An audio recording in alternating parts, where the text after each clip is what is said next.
Psikolog. Halo Kak Sari. Halo Inta. Irish Kak, maaf. Panggilannya Iris. Halo, halo, halo Iya, Iris. Irish di sini dengan Kak Sari ya dari Anastasia Associates. Nah, Kak Sari ini teman-teman merupakan seorang psikolog dan juga pendiri Anastasia Associates loh. Jadi keren banget ya. Nah, selain itu, Kak Sari juga sering banget menjadi narasumber di acara self development dan juga mental health gitu ya, Kak, pembahasan self development dan mental health. Lalu Kak Sari sendiri juga melakukan praktik psikolog dan aktif banget dalam mengikuti kegiatan sertifikasi dan juga pelatihan. Jadi pastinya pembicara kita kali ini top Marco top ya, Kak Sari ya. Aduh, terima kasih loh. Saya jadi terharu. Terima Nah, kasih Iris. sama-sama Kak. Nah, itu tadi sedikit tentang Kak Sari. Nah, karena Kak Sari udah di sini, kita boleh dong dikit denger tentang Anastasia Associates itu apa sih Kak sebenarnya dan apa yang dikerjakan di Anastasia Associates? Oke, terima kasih ya. Saya ketukar tadi, sorry, antara Inta dan Iris nih. Iya, nggak Dua-duanya apa-apa. sering ngobrol. Oke, Iris, jadi kalau Anastasia Associate, kami memberikan layanan psikologi juga ya. Jadi sama seperti Improve, kami terdiri dari para psikolog, ada psikolog klinis dewasa, psikolog klinis anak, ada juga konselor gitu ya. Dan kami memberikan layanan psikologi termasuk terapi, konseling, psikotes gitu. Base-nya ada di Jakarta Utara, di Kelapa Gading, tapi karena sekarang kebanyakan online, jadi kami juga melayani online yang tersebar di berbagai penjuru. Jadi tim psikolog saya nggak semuanya di Jakarta, tapi ada tersebar di kota-kota lainnya. Jadi kami seperti itu mungkin teman-teman untuk perkenalan dari kami. Psikoedukasi juga sama. Saya tadi dengerin Iris seru sekali, kami juga peduli, concern dengan mental health, ya karena mungkin nggak semua orang sedang mengalami kondisi yang nggak enak, tapi dengan pengetahuan psikoedukasi terkait kesehatan mental, setidaknya itu membantu jika suatu saat dibutuhkan ya Iris ya, oleh mereka maupun orang-orang di sekitar mereka. Jadi kami juga concern untuk berbagi di psikoedukasi, IG Live, webinar, dan lain-lain. Begitu mungkin perkenalannya. Wah, keren banget nih Anastasia Associates juga ya. Semoga kita semua terus berkembang ya Kak ya, bisa membantu banyak orang dan Amin. bermanfaat pastinya ya buat banyak orang. Gitu. Oke. Nah, Amin. teman-teman, kalau nanti ada teman-teman yang mau untuk bertanya, boleh banget ya lewat question box di pojok kanan bawah yang ada tanda tanyanya gitu ya. Jadi nanti kita lihatnya dari question box. Teman-teman udah bisa buka question box-nya semuanya?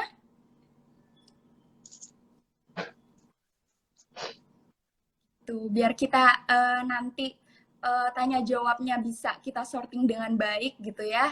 Lewat question box ya, teman-teman.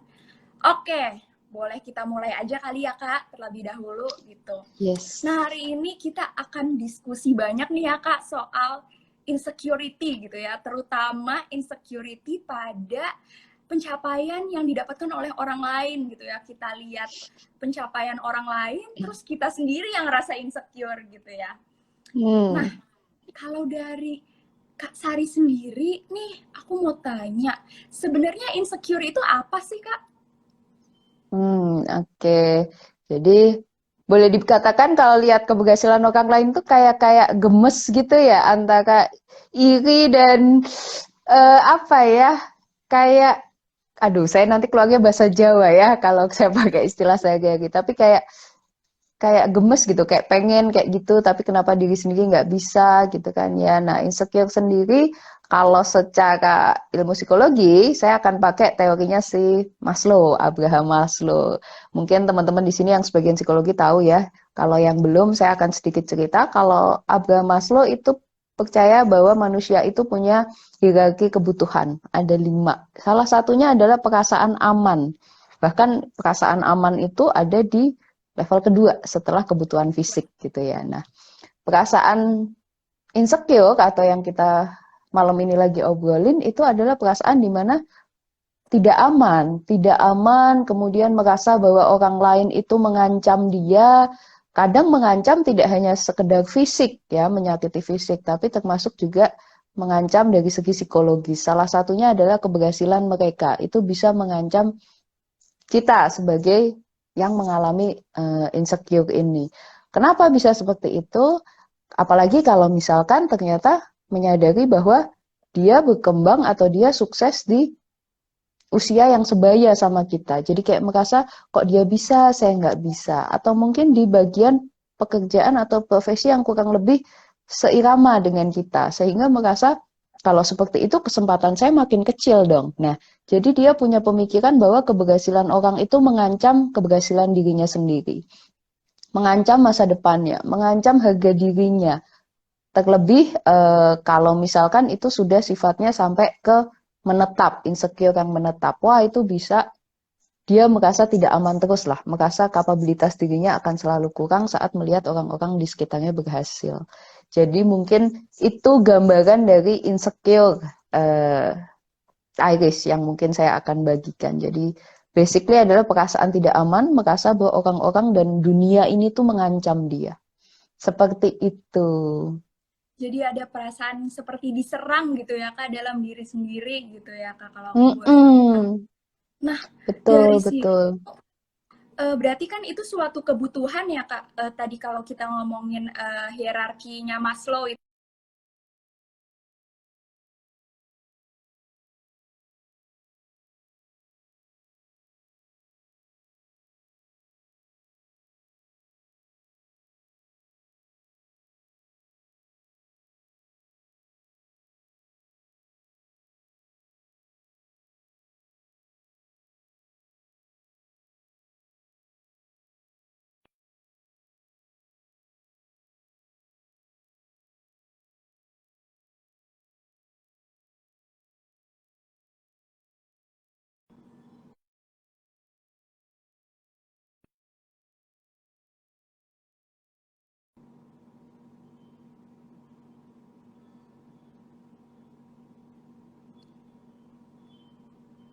Halo.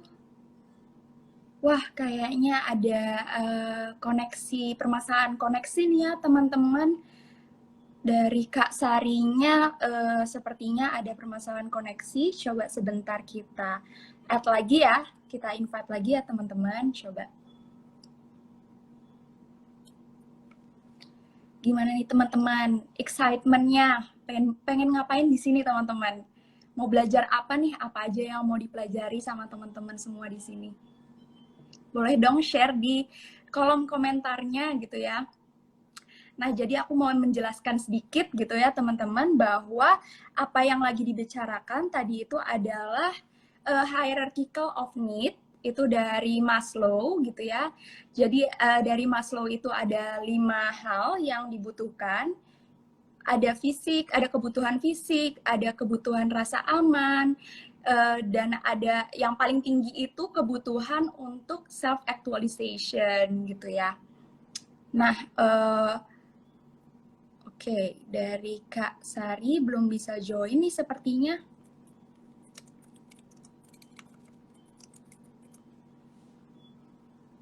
Oke.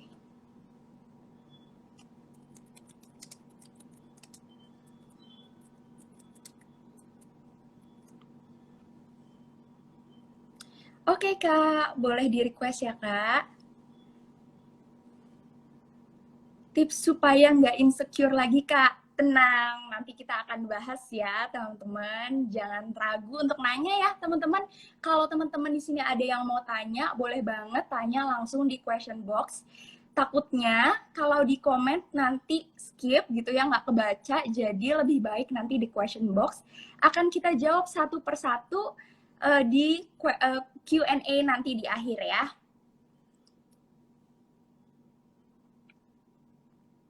Oke.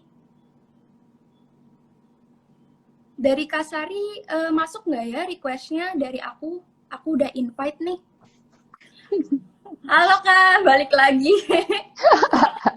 Halo, aduh, maaf ya ini. Iya. Saya harus ganti jaringan, nggak tahu kenapa tiba-tiba ngadat.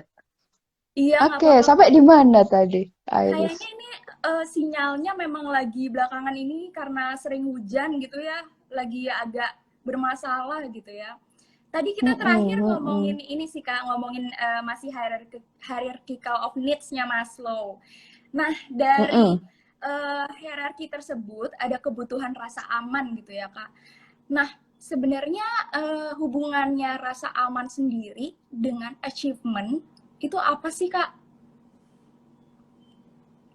Sebenarnya apa? Maaf. Sebenarnya hubungan Kaitannya hubungan dari kebutuhan rasa aman dengan dengan achievement sendiri itu apa ya Kak?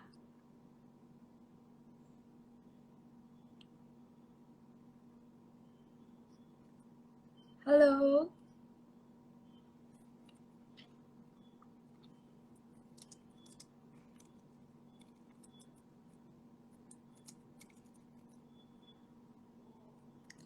teman-teman, ini freeze nggak ya? Halo, teman-teman, ini aku mau tanya yang freeze dari aku atau dari Kak Sari ya? Oh, dari Kak Sarinya nge-lag kayaknya ya. Oke.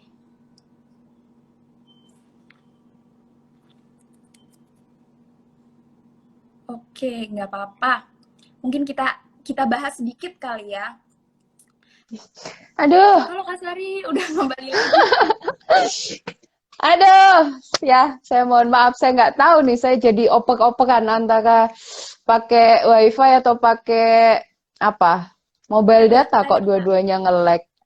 Oke. Semoga kali ini lebih lancar lagi.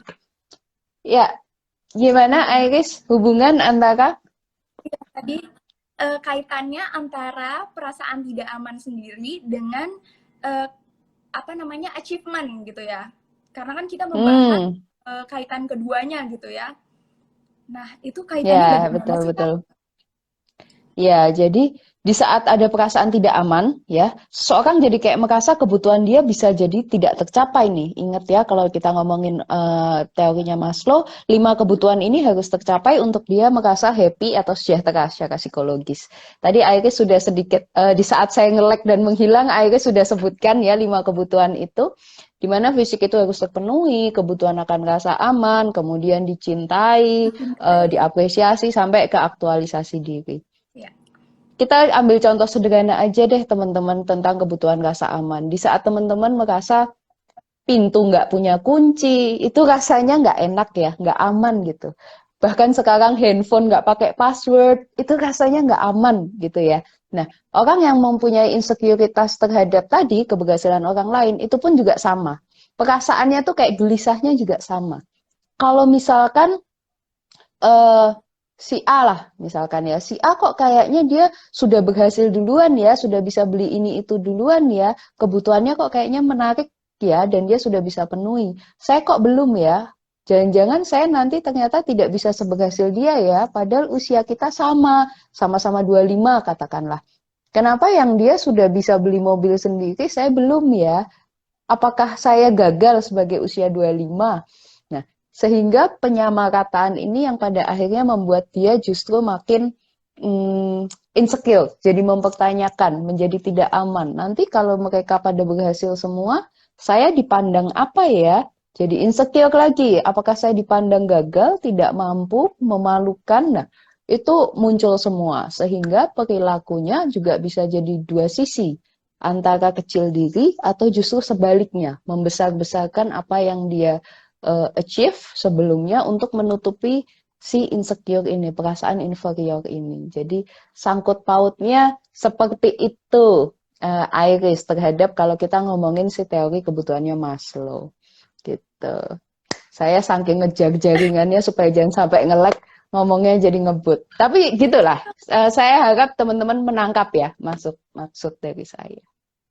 Jadi emang sebenarnya Gitu. pada dasarnya nih itu point of view kita sendiri gitu ya Kak, kita yang membentuk itu sendiri, kita sudut pandangnya melihat hal itu dari mana, apakah Mm-mm. kita punya seperti perasaan bahwa oke, apa yang kita jalankan itu memang dari diri kita, dari apa yang kita punya pandangan diri kita ke depannya, atau kita mau ngelirik orang lain gitu loh, yang belum tentu itu yang kita mau bahkan sebenarnya gitu ya Kak ya.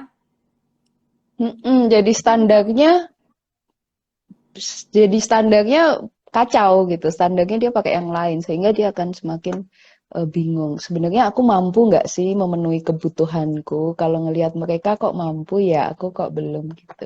Sehingga setiap teman punya pencapaian baru lagi, semakin, hah, aku berarti makin nggak mampu. Nah, gitu. Nah, ini emang penting banget ya kayak apalagi di sekarang ini kita lagi WFH gitu ya, study from home, work from home gitu ya. Kita Mm-mm, hanya mm-mm. melihat semuanya dari sosial media, kita nggak tahu nih orang-orang sebenarnya menjalani sesuatu itu prosesnya seperti apa, bisa sampai di posisi saat itu tuh bagaimana, apa saja pengorbanannya. Tapi yang kita lihat dia sudah sampai di situ gitu ya. Jadi kita merasa kok kita masih di sini gitu ya. Padahal sebenarnya Iya, kita nggak tahu prosesnya kayak gimana gitu ya Kak ya.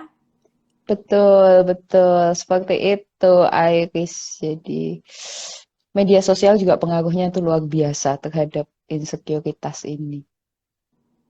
Iya nih dari Hmm, Faiza banyak. Azahra. Iya banget katanya Kak. Iya, Nah, betul-betul. kalau tanda-tandanya sendiri Kak dari perasaan Mm-mm. insecure terhadap achievement orang lain gitu ya Kak.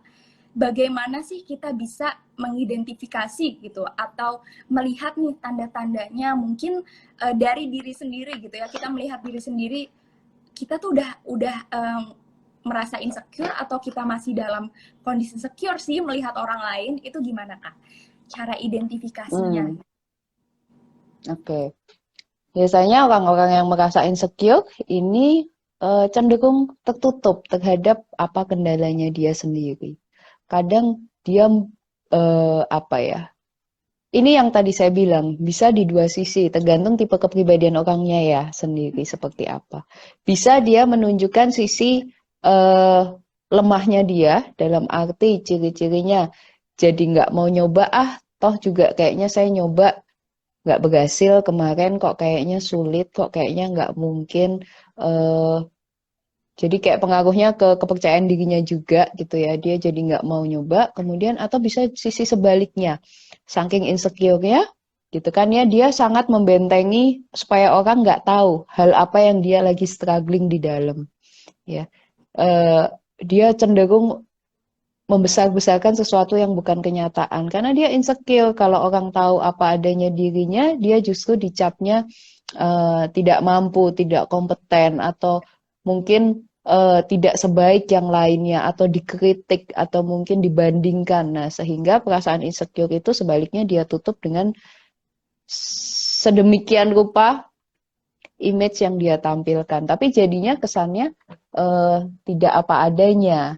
Nah, jadi itu ciri-ciri yang sebenarnya orang tersebut yang bisa rasakan sendiri. Ya, kalau orang lain itu biasanya nggak terlalu bisa nangkep lah. Insecure itu sifatnya personal, jadi baru bisa dirasakan oleh orang kalau punya ciri-ciri itu sendiri.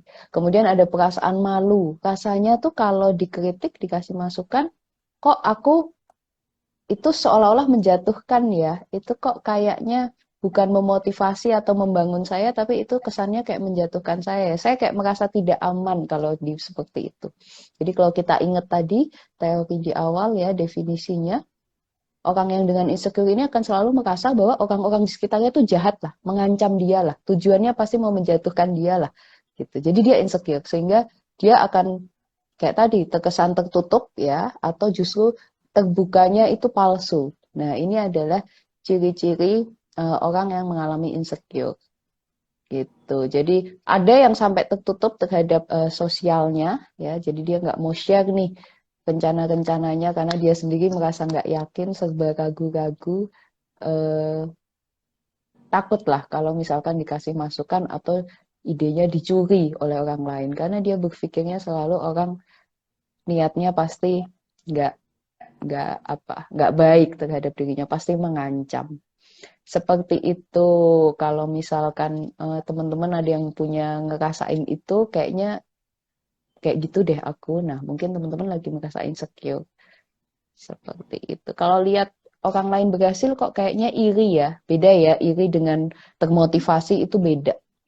Nah, kalau ternyata jatuhnya kok iri, nah itu mungkin perlu jadi tanda tanya. Kenapa? Kenapa harus iri? Apakah itu tidak bisa memotivasimu? Apa kamu ragu bahwa kamu punya kapabilitas atau kemampuan untuk berhasil kayak dia? Gitu. Bukankah itu justru harusnya menyumbangkan kamu ide? Oh iya bisa begini ya. Kalau gitu saya kalau usaha begini begitu coba ini itu harusnya bisa ya. Itu adalah orang yang eh, yakin dirinya punya kemampuan ya. Tapi kalau insecure, aduh gitu kayak ya iri-iri aja. Wah kesempatan makin kecil nih. Wah saya nggak mungkin nih. Wah saya udah ketinggalan nih. Wah saya udah eh, kalah nih gitu. Jadinya yang ada dia makin turun-turun tenggelam dan seterusnya. Jadi ciri-ciri itu coba dikenali di dalam diri kalian.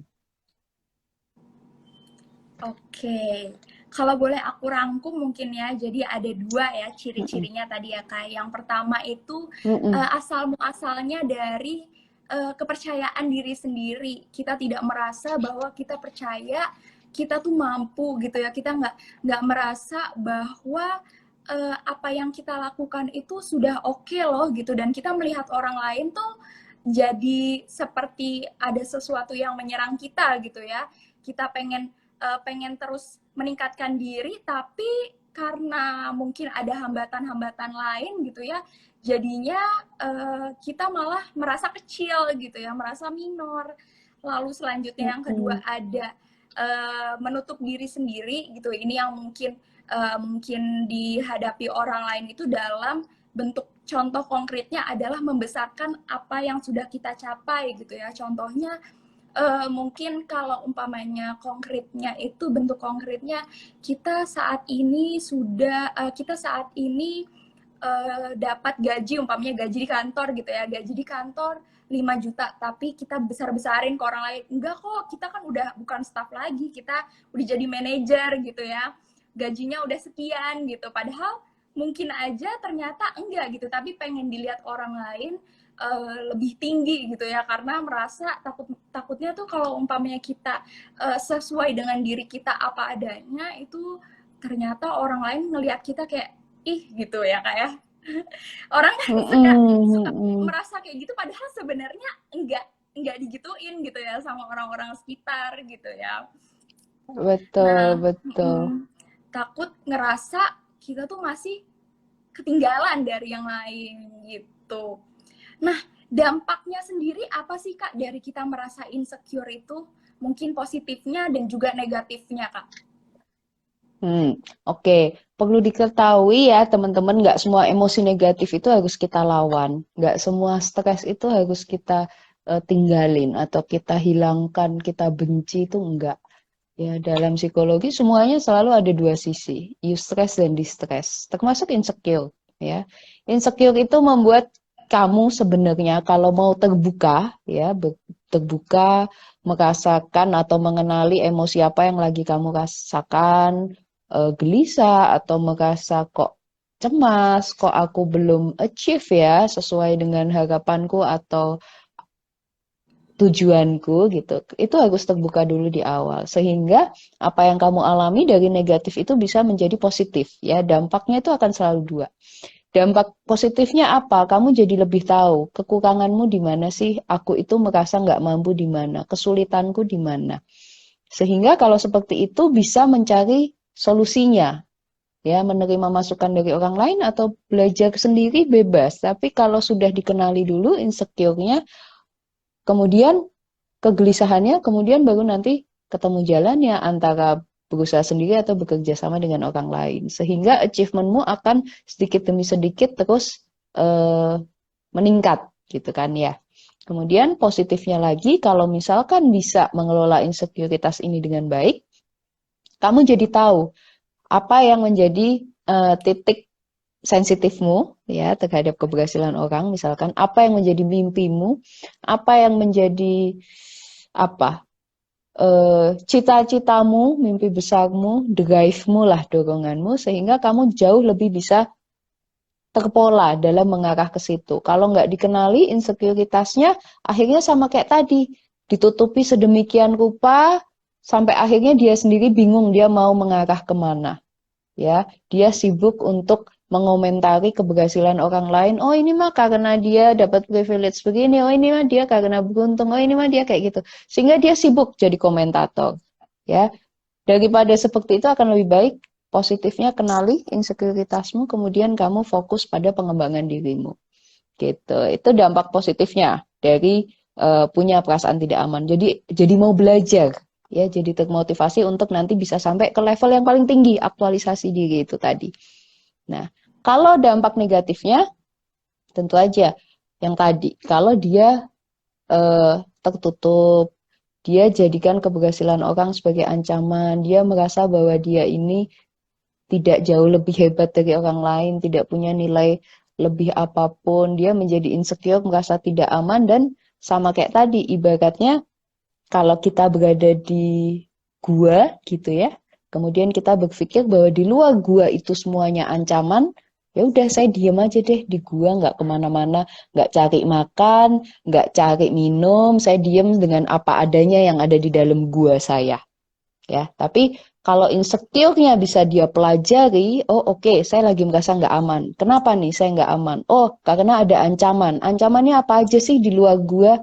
Oh, bisa ada hewan buas. Oh, bisa ada eh, apa? Apa sih kalau di luar gua?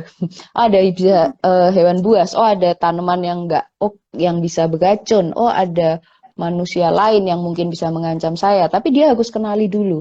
Oh, oke. Kemungkinannya begini, begini, begini, begini. Saya harus begini, begini. Dia tetap harus untuk keluar gua. Karena dia mau berkembang. Dia mau mendapatkan sesuatu yang lebih. Nggak mungkin cuman bertahan hidup dengan apa yang dia punya. Jadi ini adalah dampak positif negatif yang perlu kalian pikirkan. Kalian berani untuk mengenali insekuritas kalian, mengenali, menyadari, karena insecure itu perasaan tidak aman tuh setiap manusia punya ya, gitu. Cuman bagaimana cara mengelolanya? Mau kalian kelola, kalian kenali, kemudian kalian keluar dari gua kalian untuk mendapatkan hal-hal baru yang lebih baik, atau kalian mau sembunyi di dalam gua dan sibuk menjadi komentator terhadap, wih, kalau dia keluar dari gua dia berani loh berburu, berani loh dia eh, apa namanya nangkep hewan ini, nangkep hewan itu. Wah, tetangga jauh lebih banyak ya pencapaiannya, tapi dia diem aja di dalam. Dia sibuk nonton sana, nonton sini, tanpa dia mau belajar apa namanya areanya dia sendiri, gitu. Mimpinya, tujuannya dia sendiri. Begitu positif negatifnya, dampaknya. Jadi, jadi berarti titik temunya itu sebenarnya ada di cara kita mengontrol diri sendiri dan kemauan kita untuk belajar ya Kak ya, memaknai Mm-mm, semuanya ini. mm-mm. Oh, Betul, betul. Kalau mau sehat mental itu kan kuncinya luwes ya. Luwes, tahu menempatkan diri, jadi bisa berfungsi dengan baik dimanapun. wah keren banget nih Kak. Nah nih yang dari tadi nih udah ditunggu sama teman-teman semuanya nih Kak. Pertanyaan paling banyak dari tadi nih Kak.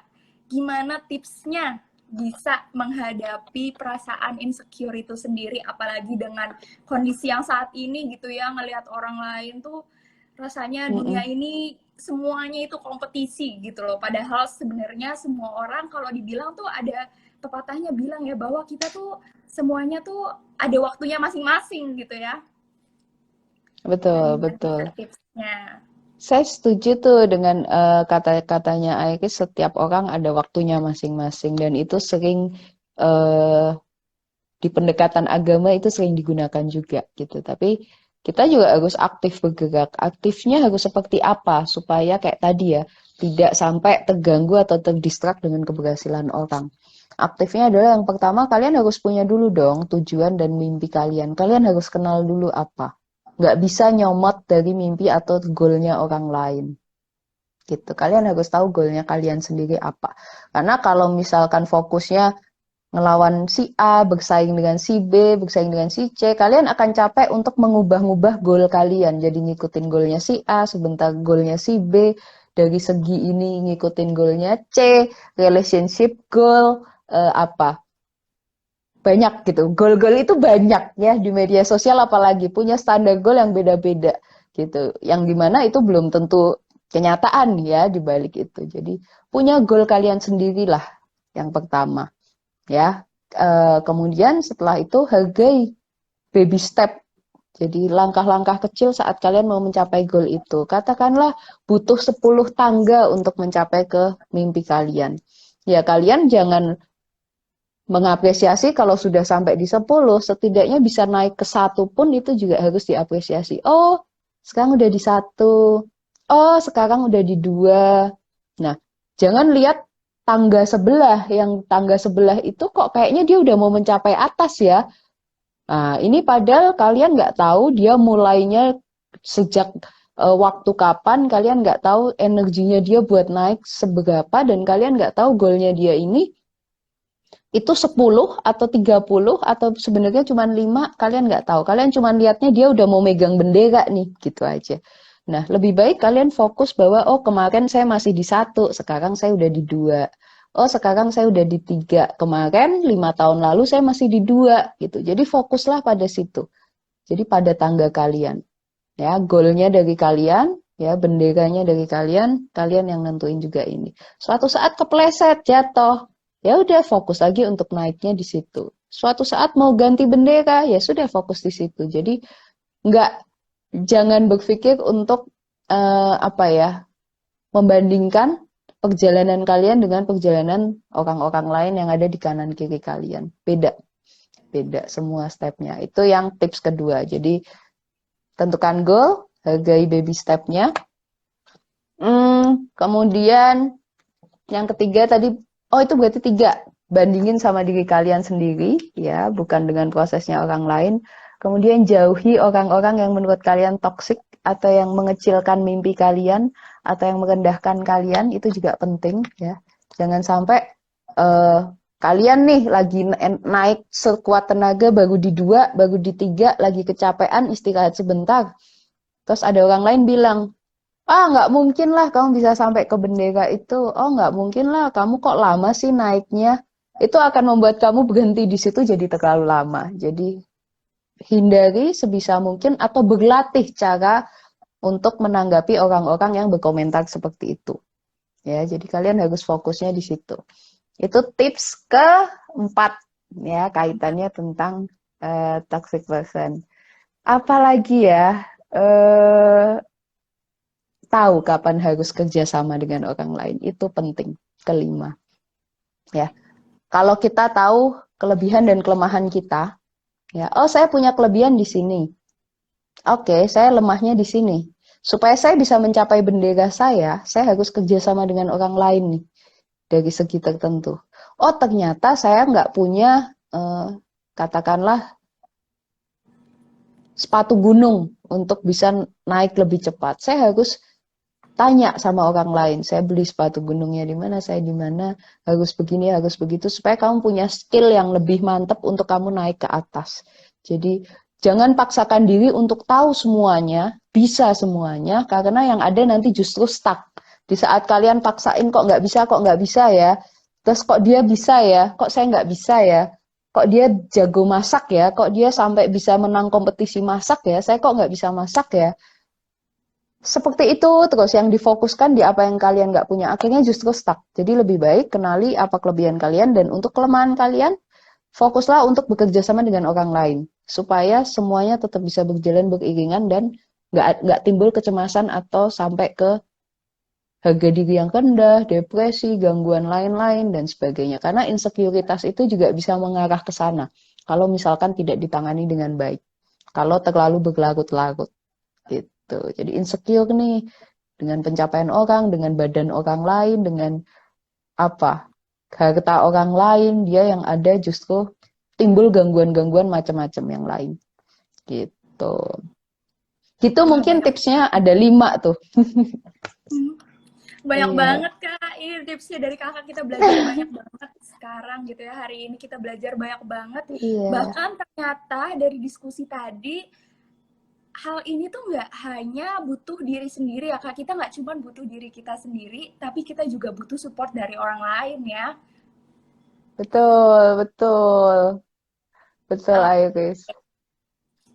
nah ini teman-teman udah banyak banget nih Kak yang nanya, udah ada beberapa. Coba mungkin aku bacain ya Kak. Mm-mm. Nah, yang pertama nih Kak, kenapa ya Kak kita terus ngerasa nggak capable padahal orang lain tuh nganggapnya kita capable gitu Kak? Nah, ini ada banyak sebab orang merasa insecure atau kaitannya ini harga diri capable atau enggaknya. Eh, Kepribadian manusia itu terbentuk dari banyak hal, genetik juga, ya, temperamen juga, tapi pola asuh juga. Apa yang kalian alami di masa kecil, masa remaja, itu pengaruhnya besar dan bisa terbawa sampai dewasa. Ya, karena proses tumbuh kembang otak itu kan begitu ya, dari belakang sampai ke depan. Dari perasaan sampai ke kognisi. Zaman masih kecil gitu ya, perasaannya kuat sekali, dominan sekali dibandingkan kemampuan analisa dan lain sebagainya. Sehingga apa yang kalian alami di masa kecil, ya itu pengaruhnya besar. Entah itu sering dibandingkan dengan kakak adik, dengan saudara lain, sepupu, dengan anak teman mama, anak teman papa, bisa. Mendapatkan satu pencapaian, kenapa nggak dapat nilainya 100? Temen lain dapatnya si itu kok dapatnya 100, kamu cuma dapat 7. Ada lagi ternyata dapat 100, ternyata kok nggak dipuji, didiemin, kecewa gitu ya. Sehingga akhirnya merasa bahwa sebenarnya diriku ini mampu nggak sih gitu ya. Sebenarnya aku akan selalu kalah nggak sih dari orang lain gitu atau dikritik secara berlebihan. Kamu nggak boleh gitu loh, kamu gitu kamu salah. Tapi giliran dia melakukan satu kebenaran ya, perbuatan baik, dia nggak dipuji gitu. Sehingga dia merasa kayaknya aku salah terus deh, apa yang kulakukan salah gitu. Sehingga mau orang ngomong dia capable pun, dia pun meragukan dirinya sendiri. Dia sudah punya kebiasaan atau sudah punya core belief, ya, belief yang mengakar di dia bahwa aku ini selalu salah. Aku ini kok tidak mampu, tidak bisa melakukan yang benar. Nah, itu bisa menjadi salah satu alasannya. Oke, jadi apa Demikian. yang dia di masa lalu gitu ya Kak ya, sebenarnya terus kita bawa ke masa depan gitu ya. Jadi itu hal yang akan Mm-mm. kita percayai di kemudian hari gitu ya. Ada pengaruhnya dari masa Iya. lalu. Mm-mm. Oke, Mm-mm. next questionnya nih Kak. Gimana caranya kita ngatasin sesuatu, cara kita ngatasin sesuatu jika kita tuh dituntut untuk mencapai hal itu gitu, bahkan sampai muncul perasaan anxiety. Jadi ada tuntutan dari luar, kita dituntut gitu ya Kak. Nah gimana tuh caranya kita ngatasin kayak gini Kak? Oke, thank you. Ini mungkin saya akan jawab dengan tadi tips yang kelima.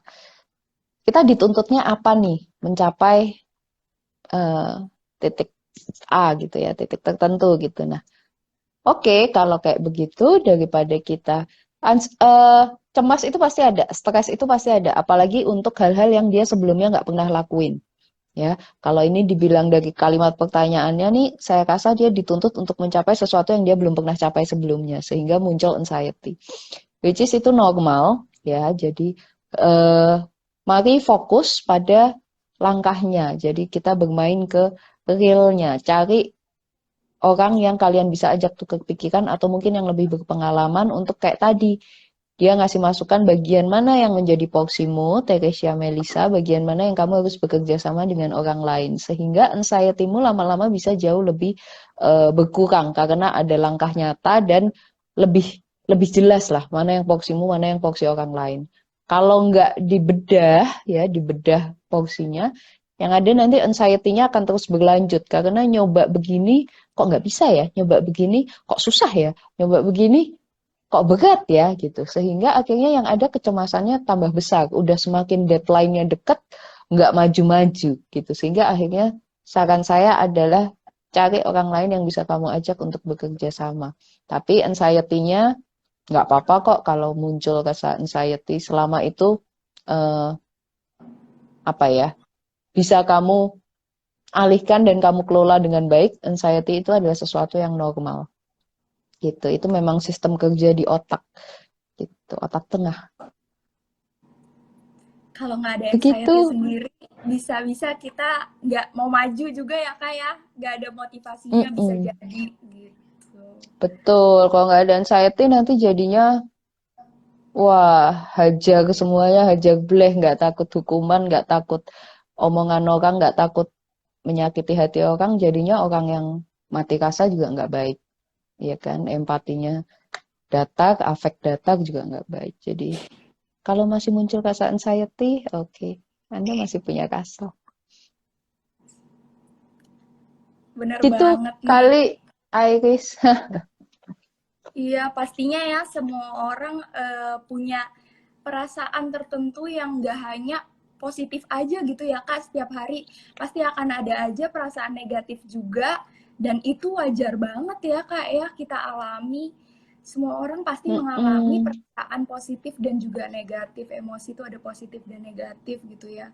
Kalau positif terus mm-mm, juga mm-mm. takutnya nanti malah ke toxic positivity ya Kak, udah Betul, bergejala betul, ini. betul, betul, Iris. Oke, nah Kak, dari yes girl, oke yes girl. Nah ini Kak, caranya stop bandingin diri sama temen gimana ya? Tuh. Cara stop bandingin dirinya, ya tadi, kalau misalkan kalian kesulitan untuk secara luar kepala berhenti membandingkan, ya biasanya kan kalau misalkan sudah punya kontrol yang baik, di saat dia mau membandingkan diri, dia akan langsung nyetop lagi. Nggak perlu nunggu diingetin orang atau nggak perlu konsultasi, dia sudah punya kemampuan untuk dia self-reminder sendiri. Oh, stop. Tapi kalau kamu merasa nggak bisa sendiri, saran saya adalah kamu mulai dengan membuat self-reminder setiap hari untuk membiasakan kognisi kamu berpikir stop membandingkan. Gitu. Self-reminder untuk mengingatkan bahwa kamu itu sudah berproses dengan baik. Itu banyak caranya yang akan mengingatkan kamu terus. Ya, ada yang orang suka pakai tulisan di kamarnya, ada yang setiap pagi say something di depan kaca terhadap dirinya sendiri, thankful atas dirinya sendiri, bangga sama dirinya sendiri, itu ada. Ada orang yang sukanya menulis, journaling, ya, dia nulis tentang apa yang dia itu juga bisa. Berbagai macam metode bisa untuk kamu bisa kembali apa ya, mindful, ya, kembali kenali diri kamu, perasaan, emosi dan lain sebagainya. Mungkin bisa kamu cari tentang tips seperti itu. Sehingga fokusnya ke diri kamu lama-lama, nggak ke orang lain lagi. Gitu. Jadi lama-lama kalau udah fokusnya ke diri sendiri, udah jarang lah bandingin sama orang.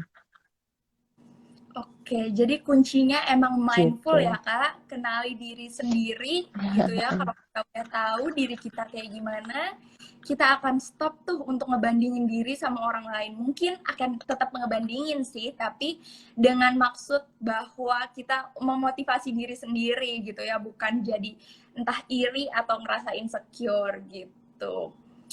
Nah, kita Betul, betul, uh, yes girl. Yes Nah, kita girl. sudah di penghujung acara nih, Kak. Berhubung cuman 1 jam, kita bisa live bareng gitu ya. Mungkin aku wrap up dulu ya, Kak. Aku summary-in dulu.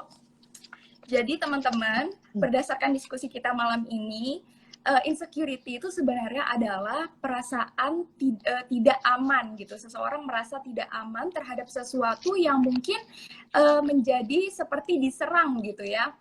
Nah, kaitannya itu karena security sendiri atau perasaan aman sendiri itu sebenarnya adalah kebutuhan yang kita miliki gitu ya, berdasarkan hierarki Maslow tadi gitu ya Kak. Kita butuh untuk merasa aman, sehingga ketika tidak merasa aman, kita akan mencoba gimana caranya agar mencapai suatu perasaan aman itu tersendiri.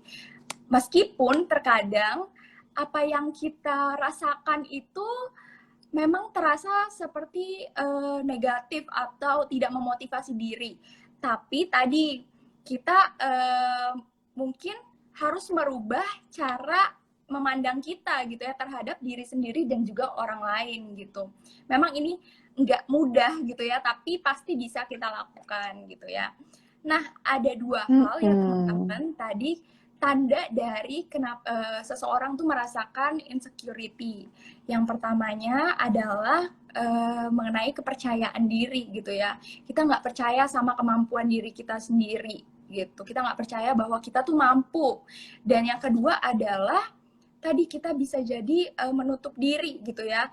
Karena kita takut kalau menampilkan diri sendiri yang asli gitu ya, kita jadi kayak ketinggalan dari yang lain gitu ya. Ada perasaan takut ketinggalan dari yang lain gitu. Nah, dampaknya ada positif dan juga negatif nih teman-teman. Jadi nggak semua dampak itu negatif ya, pasti ada positifnya juga. Nah, positifnya sendiri itu kita bisa ketika kita temukan titik sensitif diri kita gitu ya, kita tahu cara kita kontrol diri dan kita memunculkan kemauan untuk belajar gitu ya. Jadi kita bisa ada keluar nih internal motivation-nya atau bahkan external motivation-nya juga bisa gitu ya untuk terus berkembang gitu ya. Bersama Improve pastinya dan juga platform lainnya gitu. Tapi sendiri juga pasti bisa kok teman-teman gitu. Kita di sini untuk support, saling support gitu ya teman-teman. Jadi kalau emang teman-teman butuh support, pasti akan ada teman-teman yang lainnya, entah itu dari peer counselor atau teman di kampus, teman di sekolah, langsung kontak aja gitu, cerita pada orang yang kalian percayai gitu. Nah, dampak negatifnya bisa jadi membuat kita minder, lalu merasa bahwa orang lain itu menjelekkan kita, atau kita bahkan menjadi komentator bagi orang lain gitu ya. Padahal kita yang minder, kita yang ngerasa nggak mampu, tapi kita malah komenin orang lain karena ada perasaan iri tadi gitu, nggak suka orang lain tuh lebih kita ngelihat orang lain di atas kita gitu, jadi kita jadi komentator. Nah, tipsnya tadi ada 5 dari Kak Sari. Yang pertama, kita harus punya goal diri sendiri dan tetap aktif. Hingga yang kedua, itu nanti kita punya tujuan, sehingga kita fokus pada tujuan kita gitu ya. Kita punya tujuan, kita terus berusaha untuk memenuhi tujuan kita. Steps by steps, nggak apa-apa. Small steps aja teman-teman, nggak perlu langsung big step gitu ya. Karena semuanya pasti ada proses gitu. Kita butuh proses di sini ya. Lalu yang penting lagi nih, tetap apresiasi diri sendiri ya. Mau itu kecil ataupun besar, peningkatannya tetap apresiasi diri sendiri. Lalu juga yang keempat, jangan bandingkan diri dengan orang lain. Dan juga yang terakhir, ada jauhi orang toksik yang mungkin merendahkan diri kita gitu ya. Sama kayak tadi, kaitannya sama jadi komentator, itu bisa jadi nih orang-orang toksiknya berasal dari situ juga gitu ya. Nah, lastly ada satu lagi nih, tahu kapan harus kerjasama dengan orang lain gitu. Karena semua hal yang kita raih bukan berarti itu benar-benar harus pure kita dari awal sampai akhir kita lakukan semuanya. Nggak harus kalian bisa ngelakuin segala hal gitu ya. Kalian tahu capability diri sendiri, kapasitas diri sendiri, sehingga kita tahu kapan kita harus bekerja sama dengan orang lain gitu ya. Dari Kak Sari ada yang mau ditambahkan kira-kira?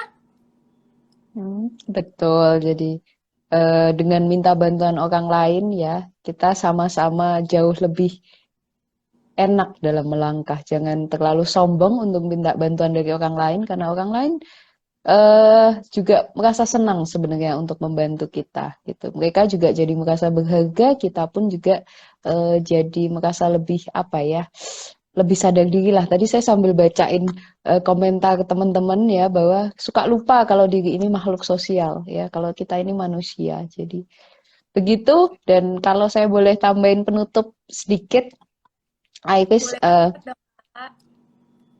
kita ini mengisi dunia ya. Jadi mengisi dunia ini ibarat langit sama bintang. Semakin banyak bintang yang bersinar, langitnya semakin terang. Gitu. Jadi nggak usah balapan terang-terangan mana, yang penting pancarkanlah sinarmu semaksimal mungkin yang kamu bisa, bermanfaat untuk dunia semaksimal mungkin yang kamu bisa. Nggak usah balapan bermanfaat mana dengan orang lain, sama kayak bintang, nggak usah balapan terang-terangan mana, yang penting semakin banyak yang bersinar, semakin terang, dunia semakin semakin baik, kalau saya boleh bilang begitu. Wah, perumpamaannya Demikian. cantik banget ya Kak ya. perumpamaan Hmm. bintang, semua orang punya cahayanya masing-masing gitu ya. Setuju. Oke, teman-teman, kita sudah di